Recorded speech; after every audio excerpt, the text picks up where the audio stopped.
guys, hello and welcome to a bonus episode of Speak Geek. We were supposed to record a full episode today, but we both had stuff going on. So, but you know, the Zack Snyder's Justice League just dropped Thursday night. We both had a chance to watch it, and we just could not wait to talk about it with you guys. So here we are.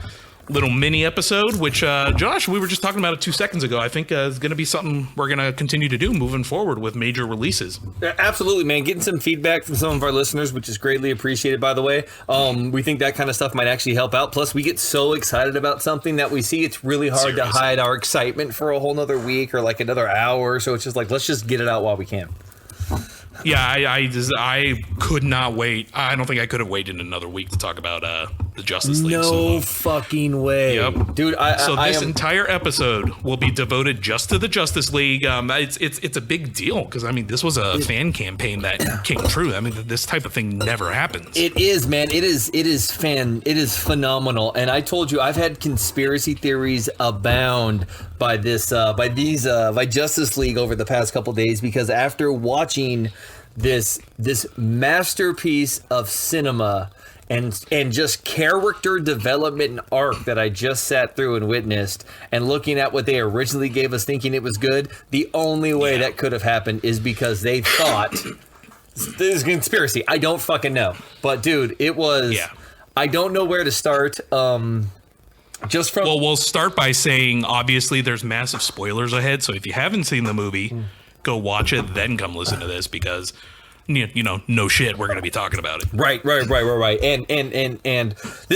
But, dude, just from the beginning of the movie where it says Zack Snyder's Justice League to the visuals, to the slow-mo, to the color palettes, to the music, to the opening, just the first 10 minutes of this movie, I knew that we were in for something different that we have not seen before. There are two things I want to bring up right now before we jump too far into it. My only two complaints, okay? My first complaint is anytime Wonder Woman showed up, I think they overdid that singing way too much. Between Batman v Superman, Wonder Woman, and Wonder Woman 84, she has a theme song, and I don't know why.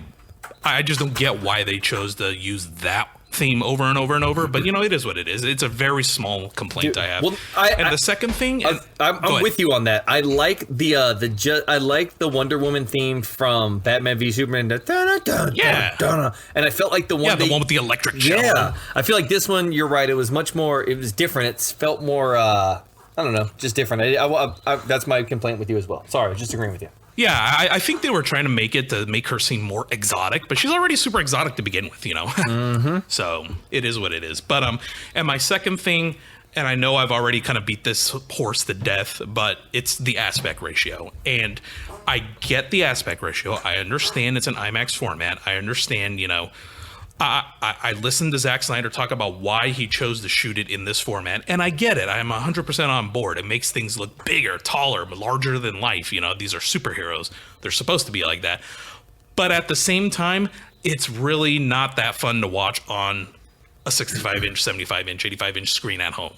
I get it if you're inside an IMAX theater. It would have looked amazing. But at home, it just looks like an old episode of Seinfeld that wasn't shot in, you know, widescreen, and it's cropped on the sides. And I'll be completely honest, I got used to it after like an hour, so it really wasn't that big of a complaint, you know? I just don't like that. I want my entire screen to be filled. Yeah, I can understand that, but I was going to say I felt the exact opposite. Within the first few minutes, I was completely pulled into it, and I was exactly what Zack Snyder intended. I was there, and everything looked larger than life. These heroes look, I felt like I was in a theater. I got a big ass screen. I'm not gonna lie, it's like 82 or 85, whatever it is. Yeah. And and my house is not that big. My living room is really not that big. So to me, I felt like I was in the theater enjoying this, man. I was sucked in from the moment, and it worked because it made Batman and Wonder Woman and everybody just look seriously like superheroes. And to me, it didn't take anything away from the movie. I felt like Usually I feel like everything looks compressed and stretched, but with this, since it was shot this way, it just looked good. I feel like if it would have been pulled into a widescreen or a 16:9 format, it wouldn't have looked as good. It would have looked stretched. And I honestly think that from what we just saw, I will tell you right now that if this movie gets released in theaters July, August, September, and vaccines are out and theaters are open, I will pay hard-earned money to go see this in IMAX. Oh, I absolutely will too. And again, I got over it within like the first hour or so. And you know, about the IMAX ratio, the funny thing is, Zack Snyder's Justice League, the entire 4-hour movie is in this IMAX ratio. Mm-hmm. Now, I was watching Batman vs. Superman yesterday, and they go back and forth between widescreen and the IMAX format. And what's funny is I noticed the flip-flopping less there than I did when the whole movie is shot in IMAX, and I don't know why that is. Maybe it's just because I already watched 4 hours of Justice League in that format, so I was used to it. I'm thinking maybe it's just that.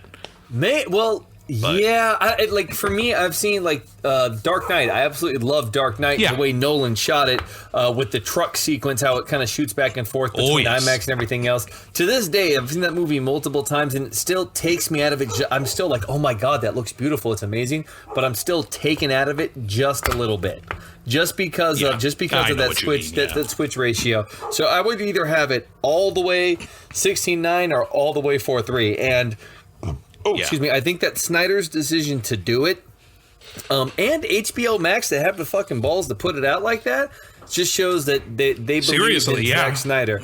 And I say that because they know that people were going to complain. But HBO also doesn't care because they put out that episode of Game of Thrones that was just a black screen. Like nobody could fucking see anything apparently. So like they don't really care about what people say, but if that's what Zack Snyder wanted at this point, let him have what he wanted. And I am so glad that they did. And I text you right after I saw it. And everybody who's heard this podcast has heard us talk. Anybody who knows me personally knows I love the Avengers. I love I love it. I love the whole story arc of it. But what Zack Snyder gave us is my favorite ensemble superhero movie that we've seen to date.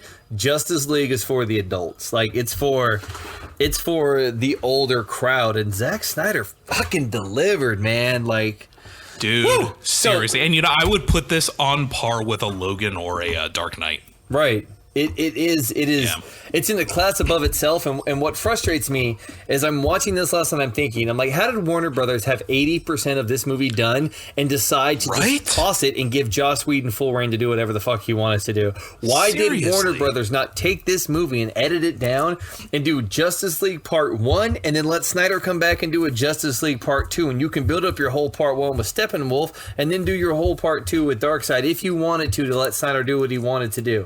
And I personally believe that if Justice League and what Zack Snyder shot came out before, it would have changed the entire movies, what Marvel would have had to do and what DC would have had to do after that. It's because Warner Brothers got cold feet after Batman vs. Superman bombed at the box office. Or not at the box office, but if I remember correctly, it actually did pretty well, monetarily, but the critics just shit all over it because, people are dumb. But I think they just got cold feet after that. They were like, ooh, this whole Snyderverse thing, maybe we need to take a step back. And then, whatever else happened. That's where it sucks. I don't want to get too into it because I don't know. Right. Well, it sucks that these directors and stuff get pushed out and shit on or oh my God, Snyder's movie was garbage. But like these movies go to editing bays, and a lot of these directors don't edit these movies. That's why there's 3 different versions of fucking Blade Runner. I mean, that's why there's Aliens, and there's Aliens, the James Cameron version that he likes. There's multiple different versions of these because it goes down to editing. So people shit on Batman v Superman, but if you watch Batman v Superman, the extended edition, it is the Ultimate Edition. Right, the Ultimate Edition. It is a fucking flawless superhero movie. Like, I mean, what Snyder did with Man of Steel into Batman v Superman, which, believe it or not, is a perfect Man of Steel 2 movie because the story arc that Superman goes on in there, and to have the Batman that we get in Batman v Superman, and then to see the Batman / Bruce Wayne that we get in Justice League, like it's just the Ultimate Edition is what leads you into Justice League. It's so well done that Snyder did this from day one, like with Man of Steel. And Jesus, dude, like I forgot, no bullshit, I forgot watching it last night that Russell Crowe and Kevin Costner are in the fucking Snyderverse, you know? Like, right. Yeah. I forgot that last night, dude, and I'm watching it and I hear, Kevin Costner and I heard Kurt Russell, and I'm like, Jesus, these movies are so fucking dope, dude. Oh, while we're on the topic of this, I did verify last night after some research online that if you previously owned the Ultimate Edition of Batman v Superman digitally, I believe only through iTunes or Movies Anywhere, because I have a friend who has it on Vudu and it didn't change. But if you own it previously on iTunes or through Movies Anywhere, you will get the quote upgrade to the remastered IMAX one automatically. You don't have to rebuy it. So that's why all of a sudden mine had different aspect ratios through the movie. Yeah, see, unless you're like me and that doesn't happen. And that sucks because I had to go and fucking rebuy Batman v Superman because I bought the Ultimate Edition Blu-ray and I've had the digital copy forever. And of course it's upgraded, so that's why it didn't give me the upgrade because I guess I bought the Blu-ray. So yeah, I had to spend That was my first 4K movie that I ever bought digitally. Well, I had to upgrade to watch it, and there's nothing, and I'm not upset about it. But what it did though, which is really weird, is that it gave me 2 copies of the movie. Interesting. So I have the. I wonder if I could do that with Man of Steel because I only have it in 1080p. No, I think you need to check it because because as soon as I purchased it in HDR and for $9.99, it gave me 2 copies of the movie. It gave me the copy that I already had in HDR and then a new copy, and it's stupid. So Interesting. iTunes got money from it. But anyways, though, we're moving on to Justice League because that is what is fucking important. So we were for the most part right, in the sense that it's it was basically the same story, and I think we all knew that this was the case. But it's amazing how much having the exact same plot, but just devoting considerably more time to each and individual character to develop them, how huge of a difference that makes. Right. And yeah, but go ahead. Go ahead. No, I was gonna say it's just. I was gonna say let's start with the Wonder Woman scene in the beginning in the museum, because even a scene like that, just with like an additional minute and a half of footage, just made all the difference in the world. Well, even before that, let's get even to before that. What we didn't have was a CGI lipped Henry Cavill talking into somebody's fucking whatever phone. Like we just didn't have that. And that, or the Batman versus the robber, right? Like we didn't have the camera going through and like the homeless guy with the sign saying "I tried." Like it from the beginning, it was a completely different tone because it went back and it showed us these great 3D visual images of the fight of Superman, the death of Superman with Darkseid, and the colors of the green and the reds and like the muted grays and that whole scene, like this 3D artwork was beautiful, and the music that was going was phenomenal. And again, like I said, it led me into we are in store for a brand new movie, something that you haven't seen before.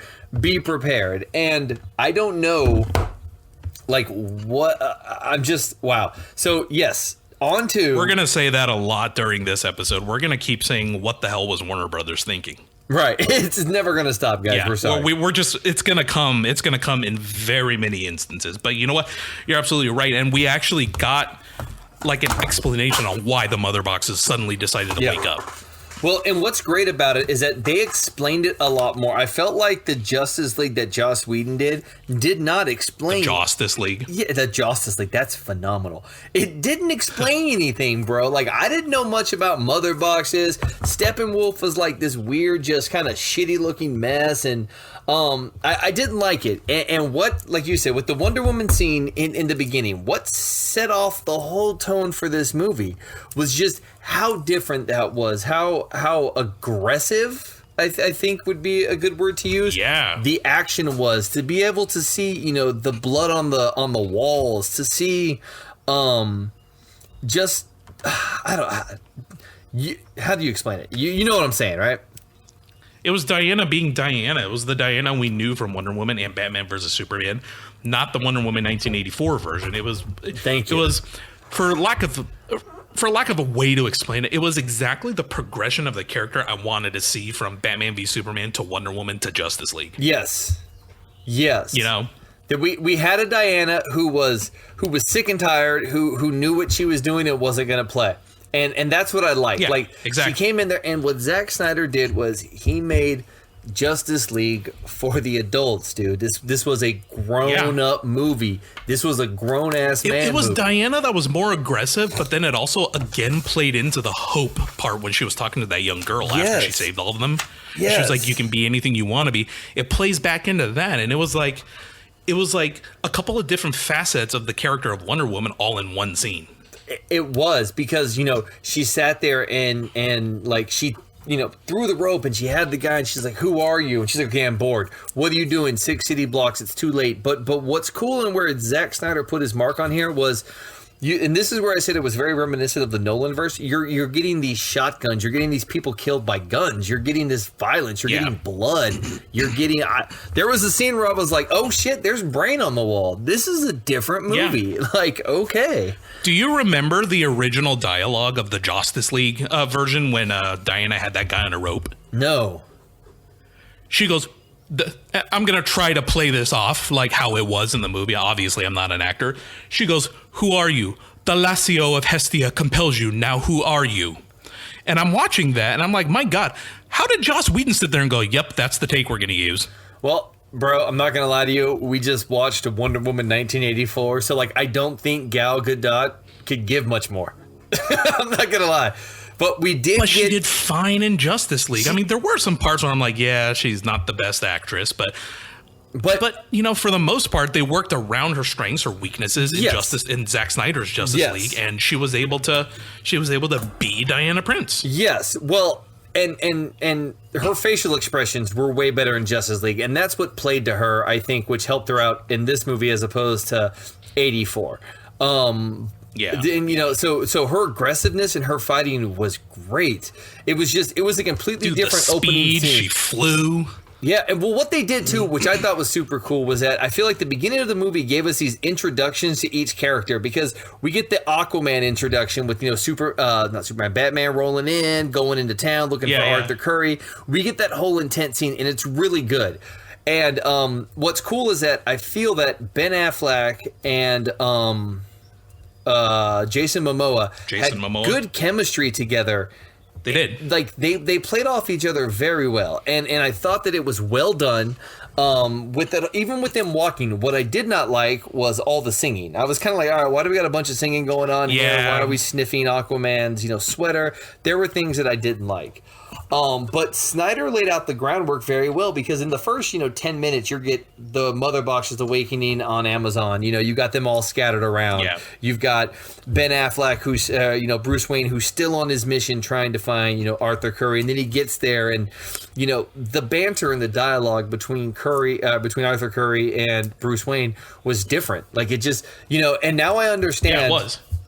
Why Ben Affleck said he's not coming back, dude. If you gave this first performance that we saw in Zack Snyder's Justice League, and then you have to go redo it and do the shit Joss Whedon did, I'd be like, bro, this movie's going to be garbage. I don't want to promote this. And it was so noticeable, too, because he was definitely not in Batman shape, but he was considerably more bloated, for lack of a better term, and you could tell this scene was Whedon's scene, this scene was Snyder's scene, and I hated that. Even the first time I saw it in the theaters, knowing it was two different directors, scenes, I was like, man, this isn't going to fly. And I'm going to say this now before I forget it. I'll probably say it multiple times, but the story arc, the character development, the character arc that we get of Bruce Wayne and Batman in Zack Snyder's version of this movie is a complete 180 from what Joss Whedon gave us. We have a Batman in Zack Snyder's Justice League who has faith, he has hope, he's a team leader, he's smiling, he's having a good time, and he looks like he wants to be part of this team. No stupid jokes about how tall people are. There's a scene in the movie where he shows up, and this stood out to me where I laughed out loud, where he shows up and he goes, everybody, this is Alfred, I work for him. Bruce Wayne introduced I remember Alfred and said, I work for him. Like, that is not the Bruce Wayne that we had in Joss Whedon's movie. And, it was great. So sorry, I'm bouncing all over the place. So back to the beginning, the scene with Diana, the whole opening fight scene just set the tone for the different Justice League that we're going to get. Yeah. And after this, we're led into the part where, the Mother Box starts waking it up with the Amazons, and we get our first look at the new Steppenwolf. Who looks so fucking badass. Oh my God, his suit his armor is a living, breathing armor. Like, whatever whoever did the original Steppenwolf in Whedon's set needs to be fired because it is terrible. Yeah, agreed. It looks like an Xbox version of what they were trying to do with this. The fact that the suit is living and breathing and is moving around and is doing just... Dude, I was blown away that every time... I mean, I know it's in 4K UHD. They spent a lot of money fixing this and all this other kind of stuff. So, of course, it's going to look great. But, I mean, you can tell that there was a lot of time, energy, and love and effort put in to make Steppenwolf this formidable, just fucking badass. And then, on top of that, the fight scenes that we have with the Amazons, where they're getting away from the mother box, that was different, too, because Did they? Oh, totally. Yeah, because that thing didn't collapse into the sea in the first one. Did it? No, it didn't. And they also did not show those Amazons dying as they were trying to help the Queen escape. Right, like they just kept hitting all the hammers. They didn't show that either. Right, that's what I thought. I'm like, this is so much different, and it actually was so much better because you kind of get to see the veracity and the viciousness of fucking Steppenwolf, that he will stop at nothing. Yeah. Like, I mean, dude, I was blown away. I do have complaints. I do wish that Zack Snyder would use more color in his movies. Like, I really do.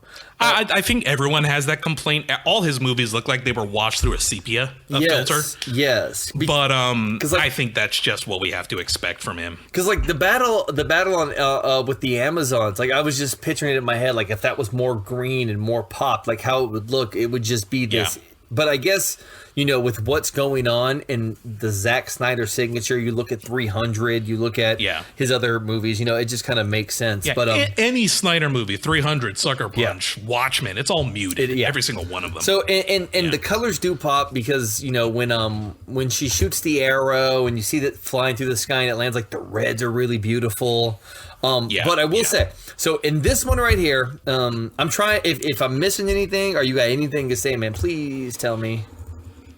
I'm just waiting for the Flash shit. Okay, good. Because that stuff is good. So, in the original Justice League, when they shot the arrow of the big fire to try to warn Diana, right? They did not tell us any of the meaning of it, right? Because the scene was no. She just saw it and she went, "Oh, invasion," and then it moved on. Okay, good. Because when they explained the point of the arrow and they opened it up and you saw that whole set, and it really pulled the mural and everything. Right, it really pulled me in more. I could have done without the the fishing village singing after Aquaman left and the kind of standing there. Sure, and, you know, that stuff is kind of whatever to me. I wasn't a big fan, but this kind of stuff where you get more of the story, I think, is really cool because it showed the meaning of this, not just her being like, "Oh shit, look, there's a fire." Yeah, we had no idea why Diana knew about all this stuff in the original, in the theatrical Justice League. She just knew, and you know, you kind of have to just assume she's Wonder Woman. She just knows, but it's kind of nice. Exactly what you said. It's kind of nice having that backstory. A lot of people might complain that it's too much exposition, but, you know, it's not everybody knows this stuff. I mean, I can guarantee you half the people out there are like, "Oh, well, Darkseid, they just ripped off Thanos." I promise you there are people out there thinking that. So 100%. Sometimes a little bit of this explanation is needed. Oh, 100%. 100%. Yeah. And you know what? Like, it's fine. You know, exactly. Yeah. And so it leads us kind of into our next, because we get this whole beautiful scene with Wonder Woman, and what I like that they did too, what HBO did was that they broke up the movie into parts, which you can go back and watch each part. You don't have to, but it's really cool the way they broke that up. So which leads us kind of into part two. Product placement like a motherfucker in this movie. Not gonna lie to you, man. Dude, like as soon as you get done with the Wonder Woman scene, the next thing is a Gillette Mach 5 ball razor. That's and I'm just like, I guess I need to shave. I don't know. But we can say this all day, dude. Ben Affleck looks amazing as Bruce Wayne. Like this whole movie, he really does. He looks 10 years younger in this movie than he did in the Whedon cut. Yeah. And Jeremy Irons as Alfred is amazing. He is He breath really of fresh is. air. I love that casting. Dude, I texted you last night, man, because we'll get into it in a little bit, but there's Diane Lane and Amy Adams are amazing actresses, and I feel like a lot of women don't get the due that's due to them in these comic book movies because Amy Adams in Justice League became a Mary Sue, and there's like, oh, just get to the side, and they forgot about Diane Lane and all that kind of stuff. But it was good to see them get more screen time. You've got Jeremy Irons on your fucking cast, man, as Alfred. You've got J.K. Simmons, J. Jonah Jameson himself as fucking Commissioner Gordon, and he looks badass, dude. So I don't know, I'm just stammering here because I feel like I have so much that I can talk about. So well, I think the next big brand new thing is the introduction of the Flash, which, if you remember in the original cut, was just the scene inside his apartment or basement, living quarters or whatever. It is, but now we have this entire. I was gonna say, but right before that, though, that's when we get the massive introduction to the biggest differences of this movie, which is going to be Cyborg. Oh, I forgot that came before. You're absolutely correct. Right. I have to say this: if I was Ray Fisher and I had filmed all these Cyborg scenes for the Zack Snyder version, and I was told, and I was being marketed as Cyborg will be the heart and soul of this film. Yep. And then Snyder leaves, and then Whedon comes in, and what resulted was what I actually saw in the theaters. I would be mad as a motherfucker too. Yes. That's fucked up. Whatever Whedon has against Fisher, I don't know what it is. I'm not going to sit here and say on air what I think it is because I don't know. But whatever he has against them, he clearly has something against him because he shaved Cyborg's role in the theatrical cut down to pretty much nothing. Right. And also, too, by doing that, you cut out all of these Joe Morton scenes who, was playing Silas Stone, Cyborg's dad, who is fucking amazing, dude. He was in Terminator 2. He was in Speed. Yeah, he was. I mean, when he's on screen, he exudes that character that he's being. He is Silas Stone. I have to interrupt. Please. I have to interrupt. You know his assistant, Ryan Choi? Yes. You know who that is? No, who is that? He's the Atom. Thank you, because at the end they gave him the fucking. He's the second thing, Atom, and because Ray Palmer was the first, and he's the second. Okay, because they gave him the badge. He's like, "Yeah, this is kind of my thing." At the end of the movie, and I'm like, "I don't know who that is, but I need to know who that is." Nanotechnology. He becomes the Atom in the comics. Okay, so he was Ray Palmer's assistant at the lab, and he becomes the second. That's the second Atom. That's beautiful. So let's do this because I can sit here. I'm so happy to see him, dude. Me too. I mean, I'm just excited that we're getting these new characters, and that. Well, I'm not, because clearly they're not going anywhere with anything that we just saw. Right. I am excited at the prospect that we were going to do it until Warner Brothers decided to kill Zack Snyder. But I get a feeling that he's going to be back. But I don't want to get too much into this stuff because, again, there's so much to unwrap here. But I will say, Cyborg, his story, Ray Fisher as Cyborg, you get Joe Morton as Silas Stone, the two of them together, and his story is amazing. And you're right, he is the heart and soul of this movie. And the stuff that they cut out about him really upsets me because Ray Fisher embodied the cyborg part. He really did. He really did. He's the perfect cyborg because there is a cyborg on Doom Patrol, and no offense to that guy, he's a good cyborg too, but I buy Ray Fisher 100 times more as cyborg. The dude on Doom Patrol reminds me of an older version of Cyborg from Teen Titans Go. Like, that's what there's a little, there you go. Yes, there's a little bit more humor with him, and I wish this Cyborg would have a little bit more humor, but that's not the movie, and that's not the character that is in these universes. And that's I read somewhere, and I don't have verification of this being true or not, so take this with a grain of salt, but I read that John Berg, one of the producers of the theatrical version, basically told Ray Fisher, look, we had to cut your scenes because we can't have an angry black man being the center of the film. Wow. And I would believe that. Now, again, I don't know if this is true or not. I don't remember where I read it. But it's probably with all the shit that's gone down, I mean, it sounds plausible. It sounds 100% plausible. And that's upsetting. But you know what, dude? Very upsetting because Cyborg was such a good character. He was so fleshed out. And what makes him great in this movie is that he's still developing and learning himself. And he just plays that angry, emotional, not knowing what's happening, trying to find an answer, just want someone to accept him.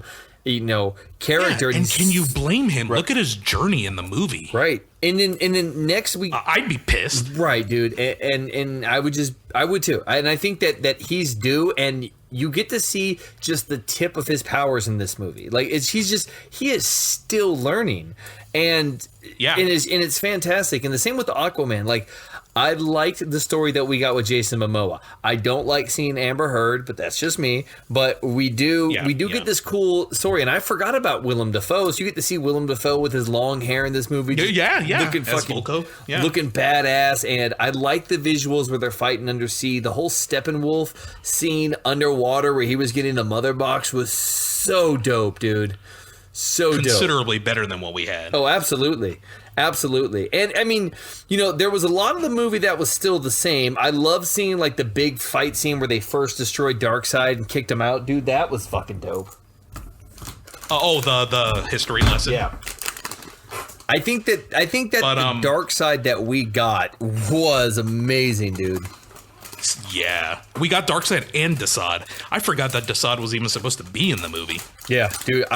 Again, fantastic. But let's get to your favorite part. What I really liked, and this is a really small thing, I like all the times Cyborg had those extra arms pop out. I thought that looked so cool. Dude, it was, man. I was like, holy shit, that's cool. You can tell that Snyder had a vision for him, and Whedon just didn't care. Absolutely. And, dude, Cyborg's aggression when he sees when Steppenwolf has his dad, and he's like, no, like, just all of that, dude, was so well done. But let's get to the good part, because this is the part that I know you've been wanting to talk about, and I really like too. The Flash's introduction is because all these scenes, the scene with the Flash's introduction and with Iris and him putting his finger through the glass, and Cyborg with his face mask coming down and all that stuff, those scenes were in that very first ever Comic-Con, like 2015, first look trailer before Snyder was taken off the film. So these are scenes that I remember should be in the film, and they were not in the theatrical version after, Whedon took over. So it was really, really, really fucking cool to see the Flash's intro scene with, him trying to get the job at the grooming place and Iris's car accident. And, anybody who knows me knows my two favorite superheroes are Spider-Man and the Flash. So getting to see this fleshed out version of Barry Allen, they actually played up his intelligence in the Snyder cut as well. Yes. Him and Ray Fisher were the two geniuses, on the team.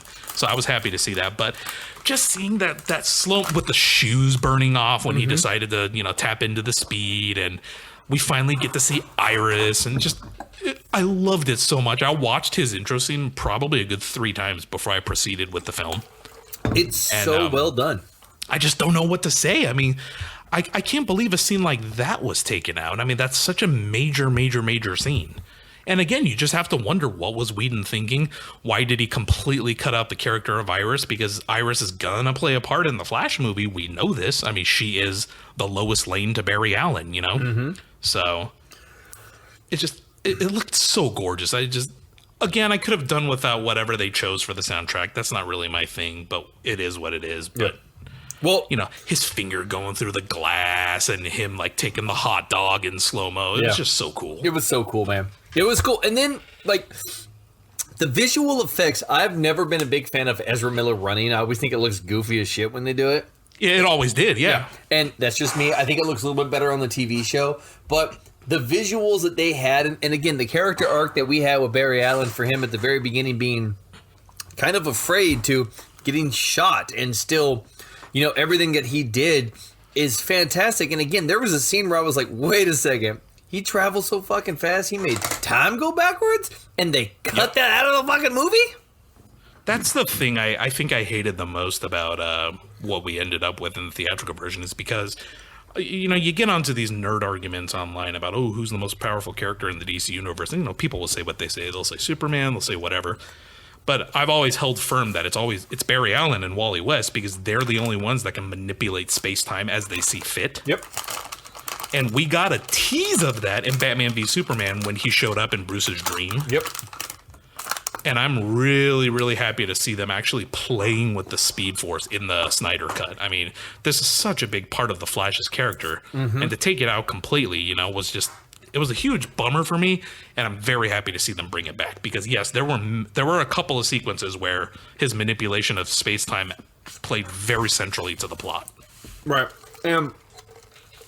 I think Ezra Miller is a very good Flash. I think that he's a little too goofy sometimes. For my liking. Yeah, and you know what? I have to interrupt here. This whole thing with a goofy Barry Allen, they do it on the show too with Grant Gustin, and they very clearly took inspiration from the show into Ezra Miller's Barry Allen. Right. This whole thing with like this awkward, hyperactive, ADHD, goofy Barry Allen, I don't know where they're getting that from, because his character in the comics is the complete opposite of that. He's always like this dude that has a stick up his ass. He's serious. Well, I think they're trying to make him more likable. You know, like, oh, he's speedy. He's a speed guy. Kind of. They're pulling the character from the Wally West version of Flash from the Justice League cartoons. Mm-hmm. The funny one, the one that's more like Deadpool. Yeah, I don't like that. Yeah, so which leads me to think, if you're going to do that, why not just make the Flash Wally West? Because Wally West is just as much the Flash as Barry Allen is. But that's neither here or there. I don't want to spend too much time on that. But you do have to have that, because when you have someone who's a straight, serious cyborg, or, you know, they took out all the Aquaman jokes in this movie. Which... They took out most of the Barry jokes, too, like with Pet Sematary and all that. Right. Well, I think what it was is that this movie was completely centered around Cyborg and his journey. And Joss Whedon took the other one and made it more about like Aquaman, I think, because that was where the money was going to be. That's where the next movie was, and nothing to Jason Momoa, but that's true. Yeah, I felt a lot of the comedy, like where he was sitting on the lasso of truth. He's like, "Oh man, but you're hot. You got the legs." Like, I did like that scene. No, but too much of Joss Whedon's stuff was about how hot Gal Gadot was. Yes, and that's where it was like, okay, cool. I get the humor. Him like, oh, we're all gonna die. I'm really upset. But then him be like, oh, you're super hot and stuff like that. That doesn't fit the Aquaman that we had the whole movie before. It felt forced in there. So I'm glad that we didn't get that. And I also feel that when Snyder went through and did this, he was able to take more of Aquaman out and put more of Cyborg in there, because we've already got the Aquaman movie. We already know what he's doing. We don't have anything to follow up on Cyborg, and make this more about Cyborg and make this more about the Flash, because that's where it's going. And I think that's why this movie gets the benefit of being a movie that was out 4 years ago and being tarnished and having 4 years of market research to see what needs to be fixed and needs to be changed, and then fixing it and changing it. So, you know, this is stuff that everybody's complained about for years. So if this movie came out with anything less than Zack Snyder's masterpiece, it would have been considered a failure. And Zack Snyder, he stepped up to the plate. It was you know, 3-2, it was fourth down, anything that you can think of, and he fucking delivered, but he also had 4 years to plan for that 4 hours.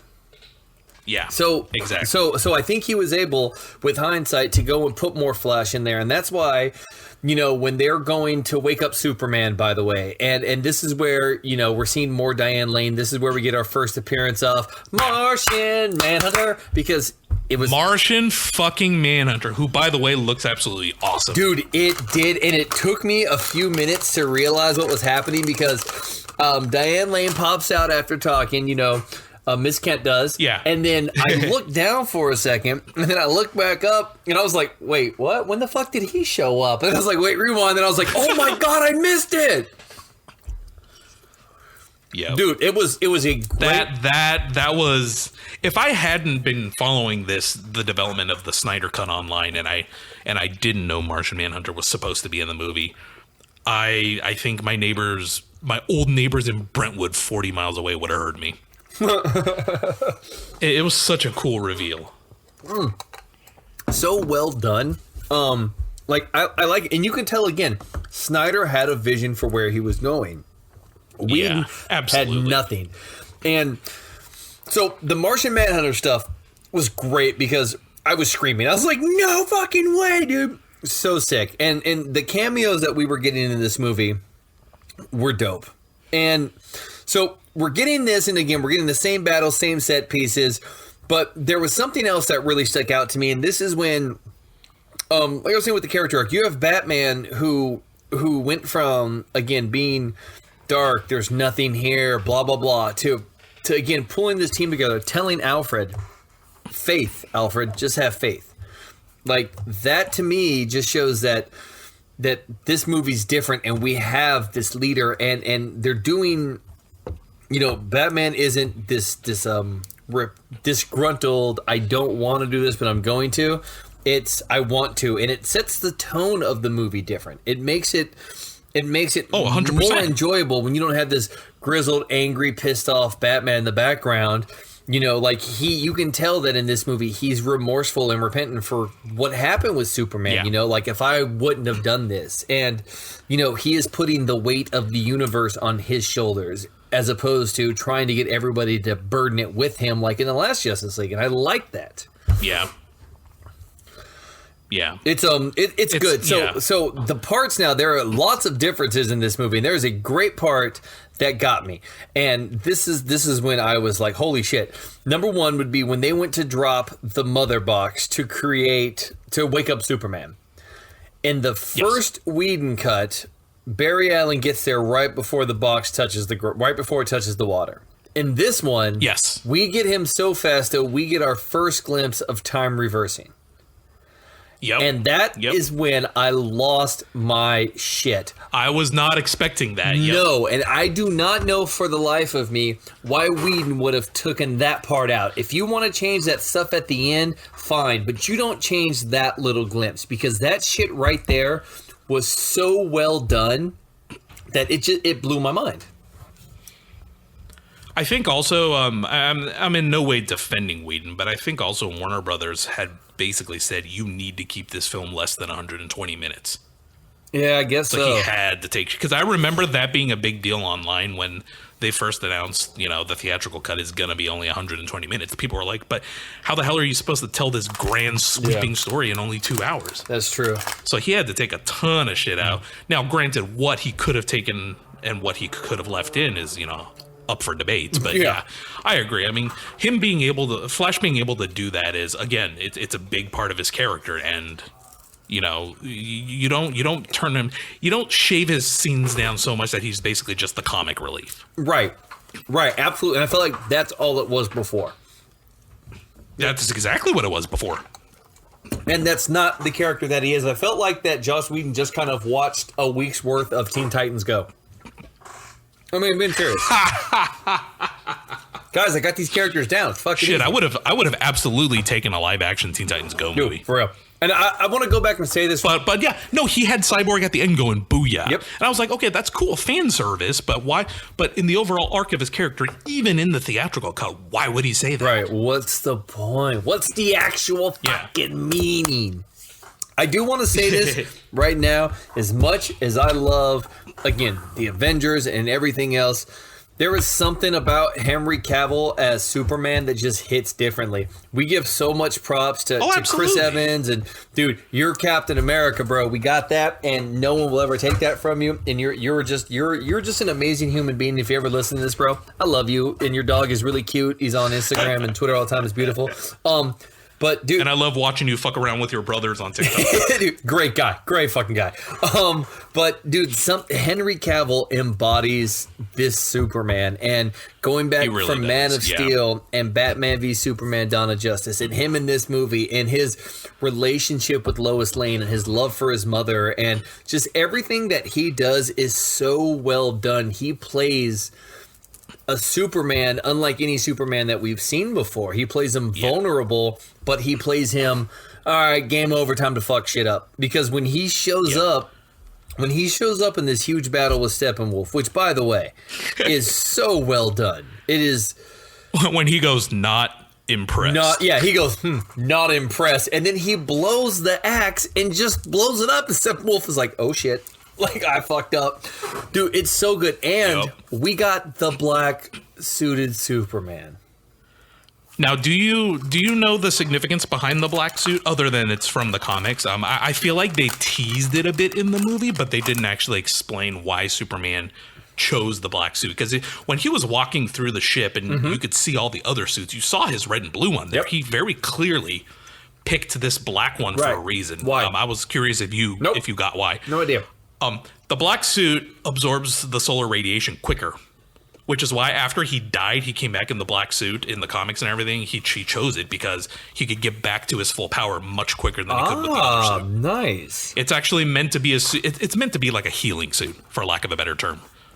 Beautiful. Wait, go back. So they kind of teased that when he flew up out of the atmosphere and he was standing there with his arms spread with the sunlight. Yeah. I think they kind of hinted at it, but they never explained why he chose his black suit. Now, my only complaint is we got him in the black suit. We got him fucking everyone up, and, it's great and everything. And at the end, when he was Clark Kent and he rips open the shirt, I wish they went back to the old red and blue. See, I don't. I'm glad they went stick with the black. You're glad they just stuck with it? Yeah, because I feel like that right there was symbolic of we're not going forward. We're not going to be the same as what you saw before. Yeah, that's cool, but we're not. That's a good point. That's a good point. Yeah, it's like because again, that Superman's dead. This is the rebirth. This is a new Superman. Yeah, and I think that's how I took it. And yeah, I just loved it. Not impressed, dude. I did too. And the fight with Steppenwolf. And here's something too, going back that they did not talk about in the Whedon cut. When Alfred is sitting there with Diana, he's working on Batman's gauntlets, and he's like, "Oh yeah, I can absorb the heat and the radiation, blah blah blah." And then they didn't explain that in the Whedon cut. At least I don't remember it, because when Superman eye blasts Batman and he throws his arms up and he absorbs it, I remember in the Whedon cut, I'm like, how the fuck did Batman do that? Like, I was just thinking to myself, no, they never explained it. Yeah, no, and now I saw it and I'm like, oh shit, that makes sense. Okay, cool. Now, and again, it's just that little minute and a half of just dialogue between Alfred and Diana. And like, what also makes it cool there is that the exchange between Alfred and Diana when they were there, you can tell that with Alfred, he's his own man, but he is uncomfortable unless he's waiting on people, because he seemed so out of place when Diana was willing to do something for herself. And I think... totally. Yeah, totally. And I think... And you could tell, like, the entire He ends up bringing her the tea anyway. Right, and you can tell she's just kind of like, okay, fine, just do it. And I think that's where, if you look back, that's what leads to the line with Batman, or Bruce Batman being like, this is Alfred, I work for him. Like, because if there's no Alfred, there's no Batman, and there's no Batman, there's no Alfred. And I think that Snyder touched on it just a little bit here, but you can see that the relationship between Alfred and Batman, especially in this movie, is deeper than I think that it's as much father and son as they're ever going to get, but it's also brothers, and it's best friends, and it's something that was just, I don't know, that whole scene just kind of made me realize that as much as Batman needs Alfred, Alfred needs Batman, and it was really kind of a cool little scene that I really liked. Especially this version of Alfred, who we're finding out is the one that's behind all of Batman's gadgets. Right. I get it. It was just, we're running pretty close to an hour here. Yeah. I do need to eventually pick up my kids. This is I want to get to the end right here. I do want to touch on a couple of things. Yes, let's go. I do want to touch on a couple of things. Number one, I absolutely loved that shot when they're in the final battle, when it showed the Justice League freeze frame for like a split second. Yes. Yeah, Batman in his Batmobile, you had all of them flying toward the screen. That was so fucking cool. And it was so dangerous, because that could have been super cheesy. Yes, and you know what that was? That was Zack Snyder being like, hey, Joss Whedon, fuck you, mine's better. Yeah, dude, totally. And the second thing I wanted to touch on before we talk about the epilogue, because we absolutely have to talk about the epilogue. Yes. The other thing I want to talk about is Wonder Woman fucking beheading Steppenwolf. Yes! Oh my God, was that awesome or what? I'm watching it, and when she jumps up in slow motion and you see the sword come down, I'm sitting there on my couch and I'm like, it'll be so fucking badass if his head just lands at Darkseid's feet, and then all of a sudden it does, and I'm on my couch and I jump up. I was like, she fucking did it! She fucking did it! Yep. Dude, so dope. That's so much better than the theatrical cut where she made the same move, but she shattered his axe. Yes, like this is... Because then what you have is you have way too much importance on that axe. Yep. And you're wondering, and you're thinking to yourself, okay, so is the axe what makes Steppenwolf? Is he just a pussy without it? Right, like Ronan the Accuser. Because it's not Mjolnir. Mm-hmm. Yeah, exactly. So, but dude, she fucking cuts his head off. One thing I thought was super cool was when Cyborg was pulling apart the mother boxes, he had a vision, which leads us into the epilogue. But yeah. In the vision that he had, like there was the Green Lanterns and everybody else who was in that vision too. It was really crazy. Like, did you notice all the stuff? That was Kilowog. That's what I thought. I was going to ask you who that was. That was Kilowog, yeah. Because that whole scene that he had where he was pulling them apart was crazy, and that leads us into the epilogue. I mean, we know how. Hold on, before we start the epilogue, I have to mention the one line that I'm so glad doesn't exist anymore. Which one? from the theatrical cut. Oh, please do. The line where Cyborg and Superman are laughing after the mother boxes blow up, and Cyborg goes, "My toes hurt. I don't understand the physics of how my toes hurt." What? I am so glad that line is not in there. Why would that even be in the original movie? I forgot all about that dumbass line. Also, you know what bugs me the most about that line? It's not that it was in there. It's that he said, "I don't understand the physics of why my toes hurt." It's supposed to be, "I don't understand the biology behind why my toes hurt." Jesus that, God. I don't know why, always bugged the shit out of me. Your toes hurting has nothing to do with physics. That's pretty fucking stupid. I'm sorry, dude. That's so stupid. You're 100% correct. That's so stupid. Somewhere along the line, Joss Whedon goes, "This sounds good." Yeah. Well, dude, so before we even get to any of that stuff, sitting here, I mean, we're going to get to that stuff, but the end of this movie, you're actually getting the team working together. I'm not sure what the fuck was happening at the end of the Whedon cut because I don't remember most of it, but the end of this movie, you legit have the Justice... radioactive flowers popping up. Yeah. That's what happened. And then, there was no car scene. I remember somebody was driving away in a car, right? With they were pushing a family. They had this random Russian family. Right. Okay, that's what I thought. That had to be saved. And I was like, there's a weird Russian family here pushing a cart or something. But, dude, Barry Allen... Yeah, no, Flash had to push their car out of the way. Okay, that's what I thought. Weird. The Barry Allen that we get in this one right here is so fucking badass. The fight scene that we get at the end with everybody getting their comeuppance on Steppenwolf. Yes. And the Superman that we get. This Superman cuts off fucking Steppenwolf's horn or antler or whatever the fuck it is, dude. Yeah, that's right. Yeah. Just blast it off. And again, this is the Superman that we're getting with Zod. This dude is not fucking around because he has Steppenwolf on the ground and he is just pummeling him and blasting him and blasting him. And it was great. And this is where you get the scene of Barry Allen, who... Yeah, we get a full-powered Barry Allen completely undoing time. Yes, and the crazy... And him knowing he can do it because he said, "This is my one rule."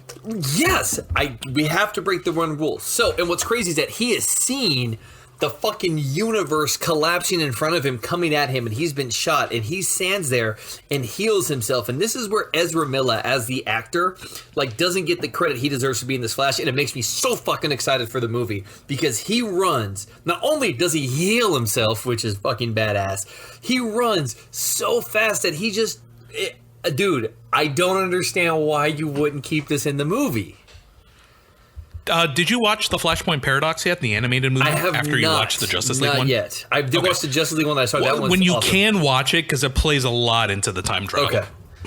Well, see, that's what I like, and this is where I feel like the Flash has always been a jokey joke character. No one takes him seriously. Blah blah blah. And they sat here and made this badass Aquaman, but they gave us this shitty kind of goober Barry Allen. And then what we didn't have here too, which I think is so badass, is when he's trying to pull the mother boxes apart and Cyborg finally gets it. They try to manipulate his mind by showing him his mother and his father, and he makes... and himself. Right, and it's kind of like, hey, what are you going to do? We can give you everything you want, wink, wink, or not. And for him to just do this... I don't know, again, if it wasn't for Cyborg... It brought tears. It brought literal tears to my eyes when he goes, "I'm not broken." Yes. Dude, it was good, and that was the arc that we wanted. This is the arc that we get from Batman. And absolutely. Where in... I'm just gonna keep rambling on here. Anyways, though, it's well done. This dark side. Let's talk about the epilogue. Yes, let's talk. I want more dark side first of all, and this set it up exactly. 100%. And the way he ends, get the troops ready and they take off. Also, by the way, we're gonna do it the old way. The old way. Lois Lane is pregnant, and they had plans for that in Justice League too, by the way, but they didn't do that in this movie because they couldn't set it up. So yeah. Let's touch on the epilogue because I noticed that we didn't have a race between Superman and Flash. Good, because that didn't need to be in there with his weird ass lip. Yes, thank you. Yeah. So no, the epilogue was exactly what we needed because we had a tease of the Nightmare universe in Batman vs Superman, and it was never brought up again in Justice League, and now we have, not really a full resolution. It was more or less setting up an Injustice movie. Yes. But we really, really cool fan service moments when you have a team of what? You have a team of Batman, Mera, Deathstroke, Cyborg, and Flash. Yes. And Joker. And then you know what?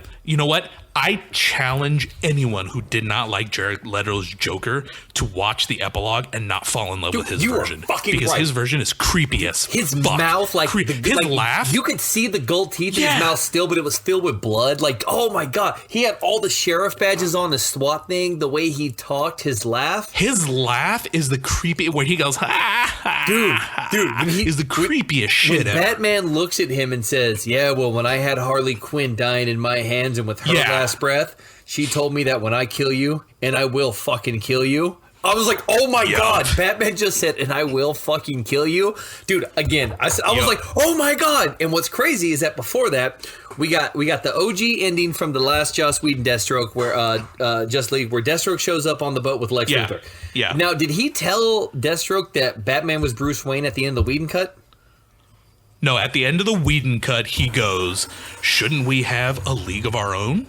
Okay, that's what I thought. That was the line. He never says that Bruce was Batman. Right. So he says that, and I was like, "Oh my god!" And then we get into the nightmare scene, and that's where we get Batman and Deathstroke together. And that's where I was like, "Wait, what?"